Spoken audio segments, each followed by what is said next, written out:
Hey, postduckee. And today guys, para sa akin good news. Good news. Kaya pwede na akong umuwi ng negros kaya hapon is nag-fill up ako ng form no, sa espas at saka sa staysafe. Gumawa din ako ng account online. At first ko na is tumawag ako sa LGU kung ano yun po yung mga kailangan nila at saka si LSI Stranded Cebu, ito pong Facebook group na to.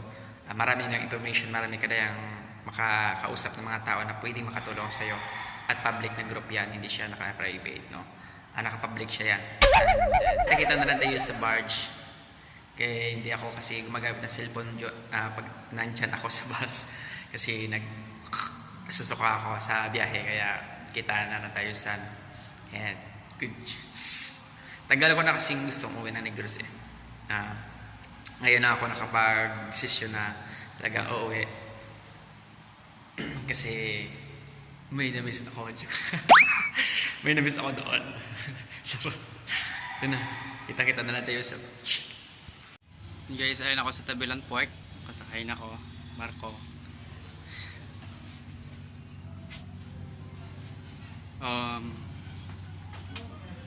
Ano ba time na pala? Punti lang tao guys.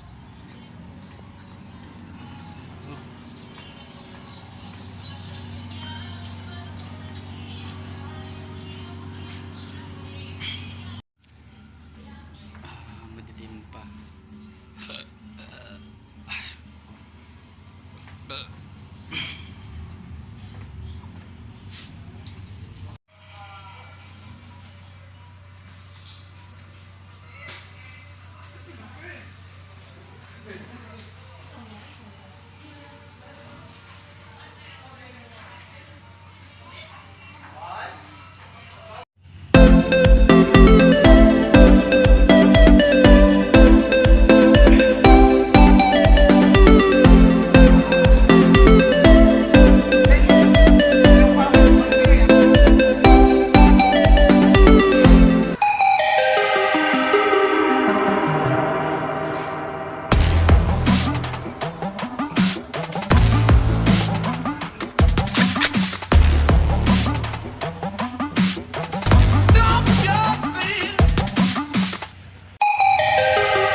Guys, doon ka ng barko.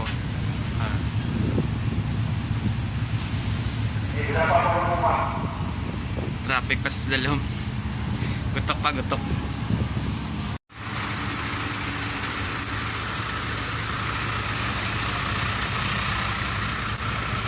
Guys, saka ako dyan ay sa taas. Sa tanggal ito natin sa sugat sa Bago. Bago yung LGU. Wait na lang kasi dito kaya na ang barko nga nagpapagin natin sa gano'n. Balik na sila. mubaskog yung hangin. Hangin! Ang hangin sa ulo mubaskog. Ari ko di sa waiting area. Gulat kaya pa sa sugat. 4:45 na. Di na lang ako namulat. Kaya pakadto naman sila. Pero basi mga 6 or 7 sila makagot. Depende.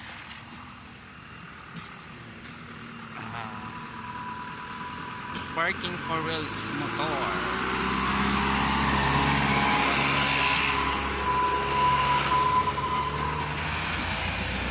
Solar panel. Guys, nagkaon kami ginadala sa may kananan. Kay gutom na gid. Mga 12 na kami din nag-abot. Asbong mga 4:25. 4 hours na ako gulat dire. Wala pa yung sugat. Tis lang basi dudugay or mga alas 6 sila guro abalas magabot basi may ulat pa nila nga ba may maabot nga pasahero syempre kay kalayo daan sang Bago City kasi para isa na nakasugat may manag-abot nga barko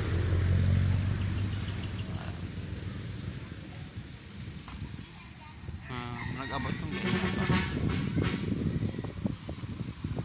kaina pa gani ano na nga daan lutot.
Guys, subong gabi ko nag-abot yun subong nag-isa na ako karon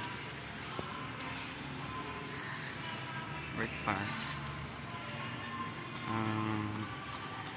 kabato ako sa